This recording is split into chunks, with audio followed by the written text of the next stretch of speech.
कथा में से भारत की समस्याओं के समाधान कैसे निकले।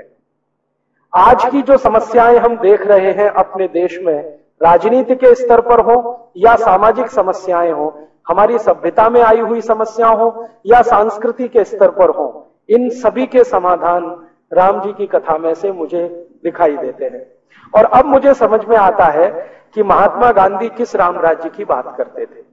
गांधी जी जब बार बार कहते थे कि अगर भारत में राम राज्य हो जाए तो सब समस्याओं का समाधान हो जाए, अब मुझे उस बात पर बिल्कुल स्पष्टता है और दिखाई देता है कि अगर इस देश को राम राज्य के रास्ते पर ले जाएं तो कैसे समस्याओं का बहुत सरल और सुखद समाधान हमें मिल सकता है। श्री राम जी की कथा आप सब जानते हैं। कथा कहने में मैं समय खराब नहीं करूंगा क्योंकि कथा आप सभी ने सुनी है। कथा के बीच में जो बिटवीन द लाइंस होती हैं, संवाद जो होते हैं, जिनमें से कोई बात को पकड़ के विश्लेषण किया जा सकता है, ऐसी कुछ बातें आपके बीच में रखूंगा। और श्री राम के चरित्र में जो बातें मुझे बहुत अच्छी लगती हैं वो भी आपसे मैं शेयर करने की कोशिश करूंगा। मैंने अपने सुविधा की दृष्टि से श्री राम जी की कथा को दो हिस्सों में बांटा है, या श्री राम के जीवन को दो हिस्सों में बांटा है। एक हिस्सा है उनके जीवन का पूर्वार्ध और दूसरा हिस्सा है उनके जीवन का उत्तरार्ध। पूर्वार्ध का जो हिस्सा है वो उनके जन्म लेने से और उनके वन गमन के एक दिन पहले तक का है। जब उनका जन्म होता है और वो अपने पिता के घर आते हैं अपनी माता कौशल्या की कोख से पैदा होकर, तो उस दिन से लेकर और वन गमन के लिए प्रस्थान करें, वो जीवन का उनका पूर्वार्ध। ये मैंने किया है, किसी दूसरे का नहीं है, सुविधा की दृष्टि से, समझने की दृष्टि से। तो उनके जीवन का एक तो है पूर्वार्ध और दूसरा है उत्तरार्ध। उत्तरार्ध वो कि जब वो अयोध्या की सीमा को छोड़कर वन में चले जाते हैं 14 वर्ष के लिए, वो उनके जीवन का उत्तरार्ध है। इन्हीं दो हिस्सों में मैंने बांटा है। और जब वो वापस लौटते हैं अयोध्या, रावण पर विजय प्राप्त करके श्रीलंका का राज्य विभीषण को सौंपकर, तो वो भी हिस्सा मैं उनके उत्तरार्ध में ही मानता हूं। पूर्वार्ध का जो हिस्सा है श्री राम का, उसमें बचपन का जो है वो तो जैसे सभी राजाओं के बेटे बेटियों का है वैसा ही है। वो अपने पिता के बहुत लाडले हैं, उनके पिता उन पर बहुत ज्यादा स्नेह रखते हैं, माँ भी उनको बहुत ज्यादा स्नेह करती है। और श्री राम जी के बारे में माना जाता है और कहा भी जाता है, वो खुद अपने मुंह से कहते हैं कि उनके ऊपर श्रीमती कौशल्या का स्नेह तो है ही, केकई का विशेष स्नेह है, सुमित्रा का भी है, लेकिन केकई का विशेष स्नेह है। और राम जी इसको बार बार स्वीकार करते हैं। वो मानते हैं कि माता की कोई कृपा मेरे ऊपर हुई है, जो मुझे 14 वर्ष का वनवास मिला है, जो मेरे जीवन में मैं चाहता हूं वैसा करने का रास्ता खोल रहा है। तो केकई का विशेष स्नेह है। वो बड़े होते हैं और जैसे ही उनकी उम्र 14 वर्ष के आसपास आती है तो वो राजकाज के काम में रुचि लेना प्रारंभ करते हैं। तो उनके पिता श्री दशरथ ने उनको एक जिम्मेदारी सौंपी है जिसको कई वर्ष तक वो निभा रहे हैं, बहुत ईमानदारी से और निष्ठा से। जिम्मेदारी क्या है? श्री दशरथ उनको कहते हैं कि तुम्हें ब्रह्म मुहूर्त में उठना है और प्रजा के बीच में जाके घूमना है, प्रजा के मन के सुख दुख तुम्हें पता करने हैं और ये आकर मुझे बताने हैं या मंत्रिमंडल के सामने रखने हैं। तो भगवान श्री राम या राजकुमार श्री राम बिना किसी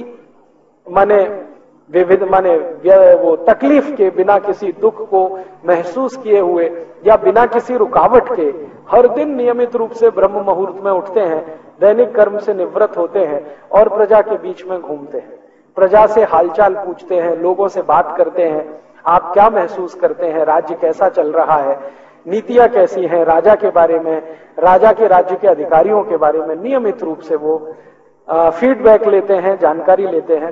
लौट कर आकर दरबार में अपने पिता श्री दशरथ को बताते हैं कि देखो इस प्रश्न पर प्रजा ऐसा सोचती है, उस प्रश्न पर ऐसे सोचती है। और दशरथ श्री राम की दी गई सूचनाओं के अनुसार बहुत सारे फैसले करते हैं। कोई नीति बदलनी है तो नीतियों को बदलते हैं, राज्य के किसी अधिकारी को दंड देना है तो दंड देते हैं। और दशरथ जी का ऐसा मानना है कि राम झूठ नहीं बोलता, क्योंकि उसमें बहुत सारे सद्गुण हैं। उनमें से एक सद्गुण है कि उसके मुंह से झूठ बात कभी निकलती नहीं, वो झूठ कभी बोलता नहीं, सत्य का आचरण हमेशा रखता है और उसे वो छोड़ता नहीं। तो वो जैसा भी आके भगवान राम उनको बताते हैं, दशरथ जी उनको पूरा का पूरा मान करके अक्षर से सच है वैसे ही वो न्याय करते हैं, वैसे ही फैसले करते हैं। तो उनका राज्य बहुत अच्छे से चल रहा है, प्रजा में काफी सुख है, दुख नहीं है, तकलीफें नहीं है। तो श्री राम जी के 14 वर्ष के आसपास की उम्र का समय इस कार्य में बीत रहा है। माने दशरथ जी के मन में ये अपेक्षा हो रही है कि एक दिन आकर ये अच्छे से गद्दी संभालेगा और ये अच्छा राजा सिद्ध होगा। और राम जी भी अपना कर्तव्य मानकर उसको नियमित रूप से कर रहे हैं। जब जब उनके सामने ऐसा कोई मौका आता है कि जाओ अपने ननिहाल चले जाओ या अपने किसी रिश्तेदार के घर चले जाओ, तो वो किसी न किसी कारण से अपने को रोकते हैं और वो बार बार कहते हैं कि मैं ननिहाल गया तो ये बड़ा काम रुक जाएगा, इसलिए ननिहाल जाना हर बार वो टालते हैं। जबकि उनके जो भाई है भरत, उनको जब मौका मिले ननिहाल जाने का वो सहर्ष तैयार रहते हैं और उनकी मां भी उनको बहुत प्रेरित करती है कि तुम ज्यादा समय वहीं रहो तो अच्छा है। तो ऐसा कुछ अंतर सा दिखाई देता है।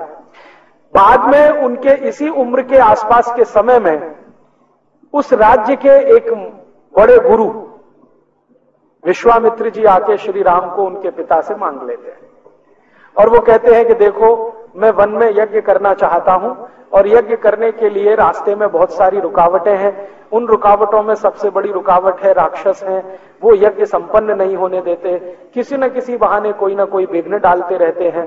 मैं शस्त्र नहीं उठाने की कसम खा चुका हूं, वरना मैं स्वयं इन राक्षसों का संहार करने में समर्थ हूं। तो मुझे आप अपना बेटा दीजिए जो इन राक्षसों का संहार करे और मेरा यज्ञ निर्विघ्न संपन्न करे। बाद में विश्वामित्र जी दशरथ के दरबार में आकर पूरी कहानी सुनाते हैं कि इन राक्षसों ने कैसा उत्पीड़न कर रखा है, कैसा अत्याचार मचा रखा है, कैसे ये सब चीजों को तहस नहस करने में लगे हुए हैं, आदि आदि। आप जानते हैं कि राजा दशरथ के जो गुरु हैं वो वशिष्ठ हैं, लेकिन विश्वामित्र भी उनसे कुछ नीचे नहीं है। वशिष्ठ की राज दरबार में बहुत इज्जत है, सम्मान है, लेकिन विश्वामित्र का समाज में बहुत सम्मान है। उस समय का जो समाज है, उस समाज में विश्वामित्र की ऊंचाई बहुत है और राज्य के अंदर वशिष्ठ की ऊंचाई है। तो जब विश्वामित्र आते हैं और राम जी को मानते हैं तो दशरथ कहते हैं कि ठीक है, मैं वशिष्ठ से बात करूंगा और मेरे गुरु अगर कहते हैं तो जरूर शहर से जाने की अनुमति है। तो वशिष्ठ से दशरथ जी का संवाद होता है। उस संवाद में श्री राम जी भी पहुंच जाते हैं। हालांकि उनको उनके पिता ने अनुमति नहीं दी है कि तुम इसमें शामिल हो, लेकिन वो कहते हैं कि मेरे बारे में फैसला हो रहा है, इसलिए मेरा रहना आवश्यक है। तो वशिष्ठ जी कुछ ऐसे इशारे में संकेत करते हैं कि राम का वहां जाना ठीक नहीं है, उसकी जरूरत भी नहीं है। हम चाहें तो विश्वामित्र के साथ अपनी सेना को भेज देते हैं, ये सेना जाएगी, राक्षसों का संहार करके वापस आ जाएगी, इसमें कोई तकलीफ नहीं है। तो राम पूछ रहे हैं आप ऐसा क्यों सोचते हैं? तो वशिष्ठ कहते हैं कि देखो तुम्हारे पिताजी वृद्ध हो चुके हैं, इनको अभी वानप्रस्थी होना है, राजकाज से मुक्त होना है, अब तुम्हें इस राज्य को संभालना है, तुम्हें ये पद मिलना है, इस पर बैठकर इसकी गरिमा है, इसकी इज्जत है, प्रतिष्ठा है, वो बढ़ानी है, इसलिए हम तुमको वन नहीं भेज सकते। पता नहीं वहां कितना समय लगे, 2 वर्ष लग जाए, 5 वर्ष लग जाए, हो सकता है ज्यादा समय लग जाए, क्योंकि ये राक्षसों का साम्राज्य, खासकर जो मायावी राक्षस हैं उनका साम्राज्य बहुत फैल गया है। अयोध्या की सीमा को छोड़कर जितनी सीमाएं वर्णन की गई हैं वो सब राक्षसों के कब्जे में है।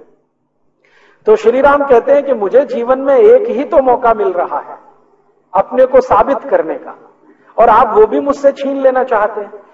और वो कहते हैं कि मुझे तो लगता है कि विश्वामित्र मेरे बड़े हितैषी हैं आपकी तुलना में। तो वशिष्ठ उनसे पूछ रहे हैं कि तुमको ऐसा क्यों लगता है? तो वो कहते हैं कि देखो, जब तक मैं राजमहल में रहता हूं तो मुझे प्रजा के सुख दुख का सिर्फ अनुभव हो जाए, इसकी मैं कोशिश करता हूं प्रयास पूर्वक। लेकिन अगर मैं राजमहल छोड़ के चला जाऊं और जंगल में रहने लगूं ऐसे ही जैसे सामान्य प्रजा रहती है, तो मुझे प्रयास पूर्वक अनुभव नहीं करना पड़ेगा, आसानी से मुझे अनुभव होने लगेगा। तो जब तक मैं ये राजमहल के सुख नहीं छोड़ूंगा तब तक मुझे दुख का अनुभव होगा नहीं, और जब तक दुख का अनुभव नहीं होगा तब तक न्याय और अन्याय का अंतर मुझे नहीं पता होगा, श्रेय और प्रेय का अंतर नहीं मालूम है, क्या अभीष्ट है क्या नहीं है ये मैं समझ नहीं पाऊंगा, इसलिए मुझे तो जाना ही है। अब इस तरह के वाक्य जब वो बोलते हैं तो वशिष्ठ जी कहते हैं कि फिर ठीक है, जैसी तुम्हारी इच्छा। तो श्री राम जी कहते हैं मेरी इच्छा नहीं, ईश्वर की इच्छा, ईश्वर की इच्छा। तो वो कहते हैं वो कैसे? तो उन्होंने कहा ये ईश्वर की इच्छा है कि मैं जाऊं, वरना विश्वामित्र ऐसे ही नहीं आए हैं। विश्वामित्र खुद इतने तपस्वी हैं और बलशाली हैं, जिन्होंने अद्भुत अद्भुत किस्म के अस्त्र और शस्त्रों का निर्माण किया है। वो चाहे तो राक्षसों का पूरा साम्राज्य मिटा सकते हैं।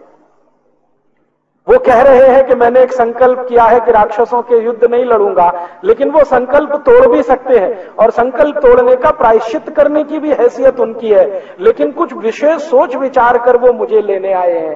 तो मैं मानता हूं कि ये ईश्वर की कोई इच्छा है।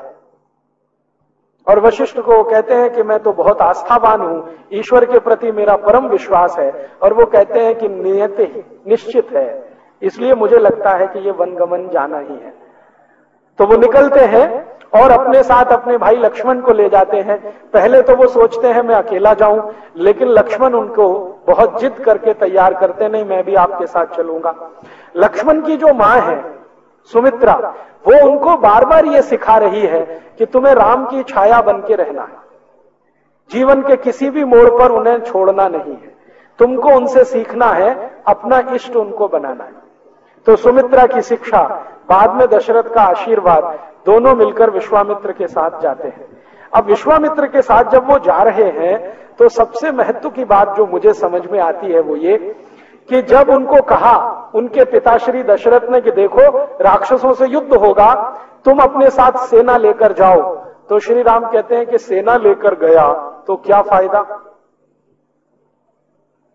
तो कहते हैं अच्छा ठीक है, सेना लेकर नहीं जा रहे हो तो अस्त्र शस्त्र लेकर जाओ। तो उन्होंने कहा अयोध्या के अस्त्र शस्त्रों से लड़ा तो क्या फायदा। फिर वो कह रहे हैं कि अच्छा ठीक है, ना तुम सेना ले जाना चाहते हो ना अस्त्र शस्त्र ले जाना चाहते हो, इस राज्य के कुछ बहादुर सैनिक हैं उनको अपने साथ ले जाओ।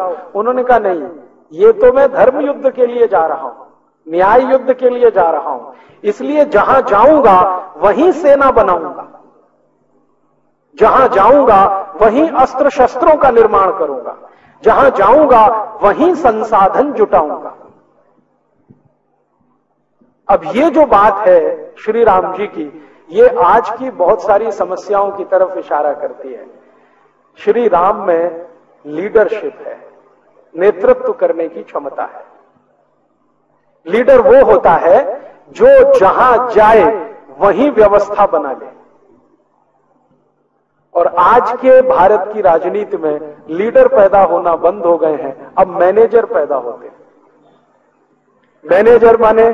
मैनेजर माने वो जिसको सब कुछ दिया जाए तब कुछ करे। हमारे आज के नेता पता है क्या कहते हैं? टीए चाहिए, डीए चाहिए, एचआरए चाहिए, बेसिक सैलरी में इतने सारे इमोल्यूमेंट्स चाहिए, इतने करोड़ रुपए का खर्चा चाहिए, ऐसी गाड़ियां चाहिए, एसी फर्स्ट क्लास का पास चाहिए, हवाई जहाज की नियमित यात्राएं चाहिए, तब जाकर हम कुछ करेंगे। तो ये लीडर नहीं है, ये तो मैनेजर है। क्योंकि किसी कंपनी में हम मैनेजर को नियुक्त करते हैं तो उसके लिए सब सुविधाएं जुटा कर देते हैं। एक एसी चैम्बर होता है, गाड़ी होती है, टेलीफोन होता है, मोबाइल फोन होता है, सब कुछ होता है। सुविधाएं जुटाकर हम देते हैं, तब जो काम करता है वो मैनेजर होता है। और बिना सुविधाओं के काम करके जो बना लेता है वो लीडर होता है। तो श्री राम में लीडरशिप है, और उनको अपनी लीडरशिप पर इतना भरोसा है कि वो कह रहे हैं कि मैं वन में चला गया, आप परेशान मत हो, जो वन में रहने वाले लोग हैं उन्हीं के बीच से सेना खड़ी करूंगा। उनके पास जो संसाधन है उन्हीं संसाधनों से अपने काम चलाऊंगा। कभी मैं अयोध्या राज की सेना मांगने के लिए नहीं आऊंगा। हां, जरूरत पड़ेगी तो गुरु विश्वामित्र का निर्देश लेता रहूंगा और युद्ध नीति में उनसे कुछ सीखता रहूंगा, लेकिन मांगने तो नहीं आऊंगा। उनका अपना आत्मविश्वास इतने गजब का है। और वो लक्ष्मण को पूछते तुम्हें मंजूर है? हम बिना सेना के जा रहे हैं, बिना दास दासियों के जा रहे हैं, बिना संसाधनों के जा रहे हैं, हम अपना रथ भी लेके नहीं जा रहे हैं। रथ भी यहीं छोड़ेंगे, अयोध्या की सीमा खत्म हो जाएगी, उसके बाद रथ आगे नहीं जाएगा, पैदल ही जाना पड़ेगा। जैसे विश्वामित्र कहेंगे वैसे ही करना पड़ेगा। कंदमूल खाने पड़ेंगे, जंगलों में सोना पड़ेगा, पेड़ के नीचे कुटिया बनानी पड़ेगी। हो सकता है कि बहुत सारे कीड़े मकोड़े हमें परेशान करें, उनके बीच में सुरक्षित रहना पड़ेगा। तैयार हो? तो लक्ष्मण कहता है इसमें पूछने की क्या बात है? तो वो कहते हैं नहीं नहीं, अभी तक तुमने दुख देखा नहीं है, अभी तो राजमहल के सुख में तुम रहे हो। तो वो पूछ रहे हैं लक्ष्मण को कम्बन रामायण में जो ऋषि है ना, उन्होंने राम के बराबर रखा है। मतलब लक्ष्मण बोलते हैं, रामचरितमानस में लक्ष्मण ज्यादा सुनते हैं, कंब रामायण में लक्ष्मण बोलते हैं और बराबर बोलते हैं। तो कंब रामायण में लक्ष्मण कह रहे हैं कि अच्छा, आपने कौन सा दुख देखा है इन महलों में? आपने अभी तक सुख ही सुख देखा है, तो मैंने भी देखा है। अब आप दुख झेलना शुरू करेंगे, मैं भी सीख लूंगा, इसमें कोई मुश्किल नहीं है, चलो। तो दोनों निकलते हैं विश्वामित्र के साथ।